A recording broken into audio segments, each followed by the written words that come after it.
Welcome to day 10 of Vols camp, and today the running backs coach, Coach Sims, have addressed the media today in the presser, talking about, the running back room just a tad bit. But how important do you think the running back room is, especially for the Vols heading into the 2025 campaign? Elijah, I think it's super important. I mean, everyone talks about, and they should, the quarterback situation. Who's starting at quarterback? Is it this guy? Is it that guy? Replacing Nico? All this. The running back room.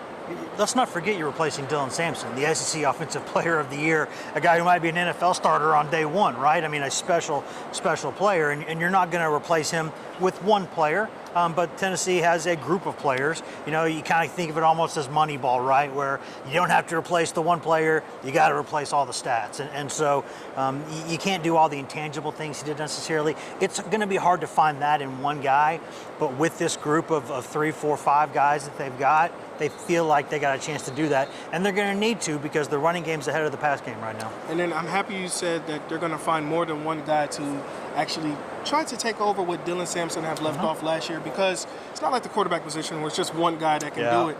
What do you think that Bishop, what do you think that Starr, what do you think that Lewis can all bring to the table? As to me, they're 3 different backs, but what do you think they all can bring to the table? Well, I mean, Deshaun Bishop is solid, and I think people can use that as a bad way, and I don't think it's that way. You're talking about a solid, all-around good football player. He'll do what you ask him to do. He's really instinctive as a runner. He knows what he's doing with the ball in his hands. He's the guy that you trust, right? And then with Thomas, you got maybe a little bit more of a dynamic option, right? A guy who can get out in space and do some things. He says he's going to pass pro, all that stuff, yes.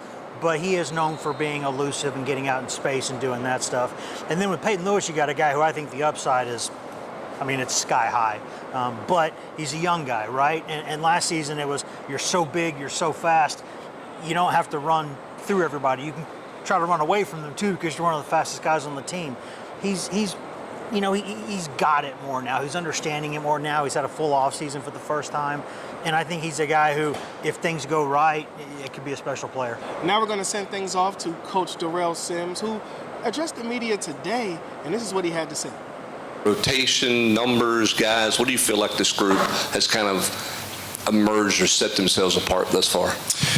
I think you got to look at the first 2, the returning guys from last year. You got Bish, you got Peyton, and then you got to look at the rest of the room. It's no really set numbers in rotation yet. I think they're still working themselves out as we get towards game week.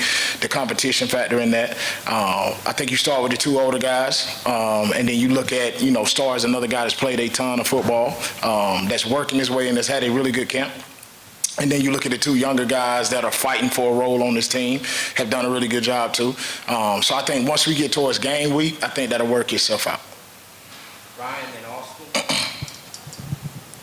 Where has Deshaun taken steps since last year, and how has he kind of approached, having a chance to maybe step into an even bigger role this year? Yeah, I think he's taken the fact in terms of the leadership, number one. He's been a dynamic guy in the room in terms of holding guys accountable. If somebody's not living up to the standard, he's the first one to get on them, and that's including all factors. And then I think you look at from a pass protection standpoint, he's taken the next step too. From a physicality standpoint, an eye discipline standpoint, he's done a really good job from that standpoint. Running the ball is natural to him.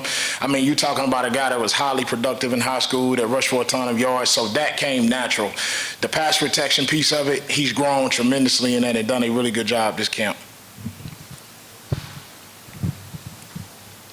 What have you seen out of the offensive line, maybe from the growth from last year to this year? Your group, a lot of their success is dictated by what those guys do.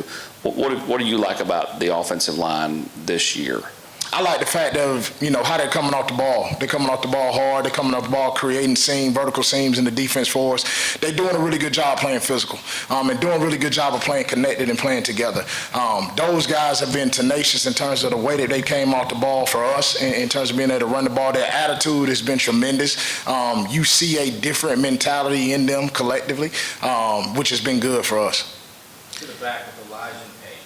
Now, you just talked about Starr, you talked about Bishop, you talked about Peyton. You have 3 guys that can really run the football. How much of that is a good problem for you, that you can use all 3 of those guys? It's a good problem because I think competition never lets you be complacent. We talk about it all the time. Good is the enemy of great. So when you got a whole room, and it's not just those 3 guys as well, you sit up there and you look at those 2 freshmen that we got in DeWarren Morris and Justin Baker, they don't want to take a back seat to anybody. So they're competing their tails off as well. So everybody in the room, including Hunter Barnes as well. I mean, you got 6 guys in that room are competing their tails off to go play. So I can't have an off day. You know what I'm saying? It can't be one of those days that I'm not bringing my A game. I got to be an A player every single day when I got a deep room in the way that we do. Saturday, Heupel said that Star Thomas is a completely different player. In what ways have you noticed him change through spring and fall? He's gotten comfortable in terms of knowing the offense inside and out. He's grown so much between the spring, over the summer to now. You can just tell how comfortable he is, and now he can be himself. He's the guy that you seen on tape be productive last year. You know, he's grown even more in terms of being able to run the football behind his pads. You know, that's the biggest deal for us too, the physicality piece of it, and then in pass protection. He's done a good job in terms of being identified. The physicality piece is showing up a lot with him in pass pro as well, which has been awesome. Adam, then Rob. We knew when Star got here, he had a reputation that he could catch the ball out of the backfield. Mm-hmm. Is that fair to say that's sort of what his forte is? He's a situational guy, third down guy, guy on the perimeter, or is he a little more than that? No, I wouldn't say he's a situational guy. I think Star is a complete back. You know what I'm saying? He's not a guy that's just going to catch the ball outside on the perimeter and be able to run. He's a run between the tackles guy. He's a run on the outside. He's able to catch the ball, pass protect. So, in my opinion, he's a complete back. Coach, regardless of the personnel, since Coach Heupel's been here, Tennessee's been highly productive running the football. Mm-hmm. What about this system I know it's not as simple as plug and play, but what makes it almost seem that way? I think it's being in a rhythm and a flow with your offensive line, number one. I think the way that we play ball allows us to have the box counts that we do, but also at the same time, it's a mentality.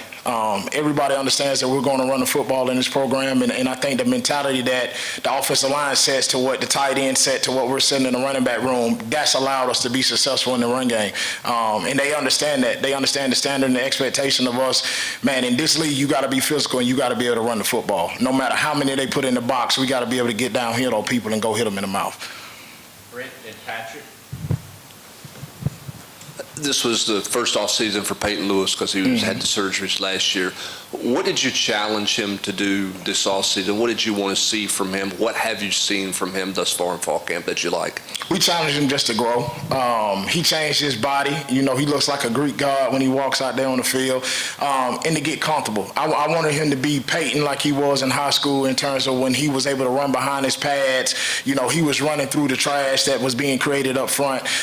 He's done a really good job from that standpoint. Like, his eyes and his feet match now in the run game. His eyes and his feet match in the pass protection game as well. Like, you can see the maturation process, and he's playing faster. I think last year, especially him not being able to go through spring ball, when he came out of fall camp, he was still feeling his way through. There's no more of that now. He's actually playing fast. He's playing behind his pads. He's doing a really good job in all 3 phases of the game for us right now.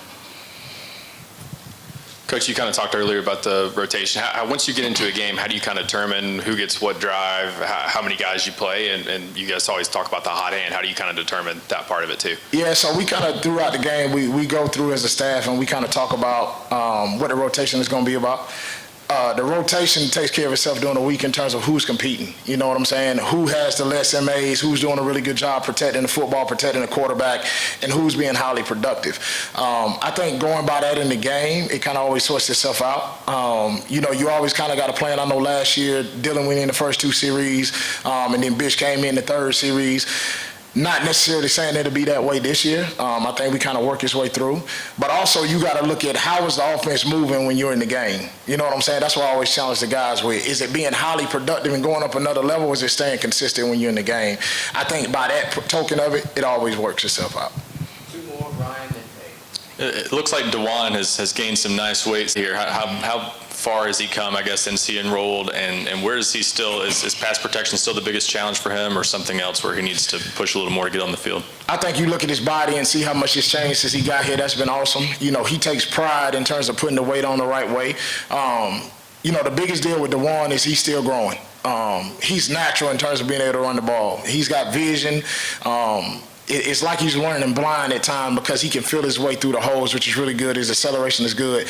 It's always going to be pass protection, you know, for the young guys as they come in. But it's not because of he don't want to. You know, that joker is physical. He'll go in there and he'll put his face in the fan and he'll go in there and stop a charge.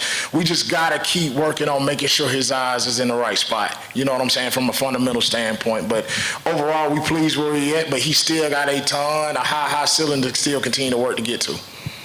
You mentioned Peyton Lewis like being like this Greek god. How have you noticed maybe that strength translating to when he needs to have good pad level, get through that first point of contact, and the technique with his feet? You see it because he's able to, you see tacklers bounce off of him, and that's the biggest deal. He's built his body up in a way to where he has the armor to where he's able to use his body as a weapon now, which is really good. And I think that's translated into confidence as well. He understands that he can drop his pass in the run game, he can drop his pass in pass protection, and he's able to stop people in their tracks. So I think that piece of it has been awesome for him from a confidence standpoint. Now with the camp winding down, I mean, we're less than 2 weeks away from Vols football. Do you have somebody who you think will be the starter, and if so, who would it be? I would say if you're talking about the first guy out there, I think it's going to be Deshaun Bishop probably. I think, he's talked about as kind of the guy who sets the tone in that room. He's been in the program for a few years now. He cares. He knows the system. And in a system where you got so many new pieces, right, at quarterback, O-line, running back, receiver, he's a guy you can put out there who I think makes everybody feel like a security blanket. And then from there, I think they're going to ride the hot hand. I think you're going to see, if everybody's healthy, I think you're going to see Bishop out there first. That's just a guess. And then after that, you'll see a couple guys get some possessions here and there. And then per game, it's going to be the hot hand. I don't think you're going to see every game Dylan Sampson getting 25 touches, right? It's not going to happen. I think you're going to see some guys get 20 touches some weeks and then 5 or 6 other weeks. It's just going to be who's producing at that time. Now that was Wes Rucker with his prediction on who he may see or who can start for the Vols against Syracuse and Atlanta on August 30th. Now signing off, he's Wes Rucker. I'm Elijah Nixon. Back to you.